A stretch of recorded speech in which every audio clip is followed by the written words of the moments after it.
42% reservation విషయంలో ప్రభుత్వం మోసం చేసిన బీసీలు తిరగబడి పంచాయతీ ఎన్నికల్లో 52% సీట్లు సాధించారన్నారు బీసీ సంక్షేమ సంఘం జాతీయ అధ్యక్షుడు ఎంపీ ఆర్ కృష్ణయ్య. ప్రభుత్వం 42% రిజర్వేషన్ అమలు చేస్తే మరో 20% సీట్లు పెరిగేవన్నారు. బీసీలను రాజకీయంగా ఎదగకుండా కొందరు కుట్రలు చేసినా ప్రజలు తిప్పికొట్టారన్నారు ఆర్ కృష్ణయ్య. విద్యానగర్లో బీసీ నాయకులతో సమావేశమయ్యారు ఆర్ కృష్ణయ్య.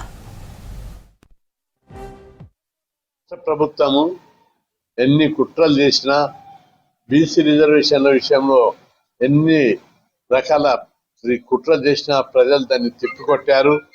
42% రిజర్వేషన్లు ఇస్తామని చెప్పి ఎన్నికల వాగ్దానం చేసి తీరా ఎన్నికలప్పుడు ఒకవైపు కోర్టుల కేసు ఉండగా కూడా ఇంకో వైపు 22% తగ్గించి అమలు చేసేటప్పుడు 17%కు తగ్గించారు. ఇంకా అయినప్పటికీ కూడా ప్రజలు తిరగబడ్డారు. ప్రజలు తిరగబడి ప్రభుత్వానికి తగిన బుద్ధి చెప్పాలని చెప్పి రాష్ట్ర వ్యాప్తంగా 52% ప్రజలు బీసీలు గెలిచారు.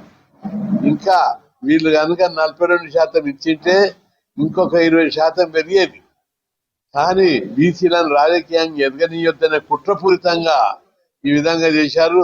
రాజకీయ పార్టీలు ద్వంద్వ వైఖరి అవలంబిస్తున్నాయి. అన్ని పార్టీలు ఖబర్దార్, బీసీల విషయం లోపల అన్ని పార్టీలు తమ పంతం మార్చుకోవాలి.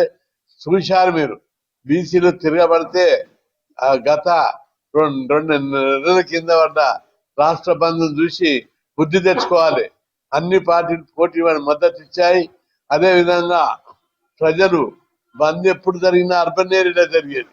పల్లెల్లో కిరాణా దుకాణాలు కూడా మూసేసి బంద్ జరిపారంటే ఈ బంద్ ఎంత పకడ్బందీ ప్రజల లోపల అసంతృప్తి అర్థం చేసుకోవాలి. 76 ఏళ్ళు బీసీ కులాలను అన్యాయం చేశారు. వాళ్ళను ఓటర్లుగానే చూశారు.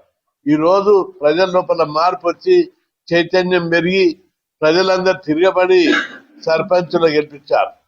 కాబట్టి చాలా మంది సర్పంచులు నాకు విజ్ఞప్తి చేస్తున్నారు, అన్నా మేము గెలవనైతే గెలిచినాం కానీ మా మీద ఈ పార్టీలు అగ్ర కులాలు తిరగబడుతున్నాయి. ఖబర్దార్, బీసీ సర్పంచులకు ఎక్కడ అన్యాయం జరిగినా తోడుకలు తీస్తా ఎవరిది.